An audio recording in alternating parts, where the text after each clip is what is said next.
आमदार विजयकुमार देशमुख यांच्या प्रयत्नांमुळे सोलापूर शहर उत्तरच्या रस्ते विकासासाठी 16.5 कोटी रुपयांचा निधी मंजूर झाला आहे।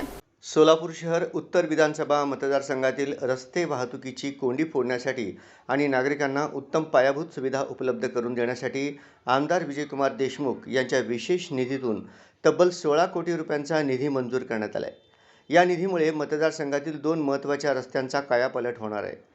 मतदारसंघातील नागरिकांचा प्रवास अधिक सुरक्षित, सुकर आणि गतिमान व्हावा यासाठी आमदार विजयकुमार देशमुख शासनाकडे सातत्याने पाठपुरावा करत होते। त्यांच्या या प्रयत्नांना यश आले असून शासकीय मंजुरीचे अधिकृत पत्रही प्राप्त झाले आहे। या 2 प्रमुख रस्त्यांचे होणार भाग्य पालटणार।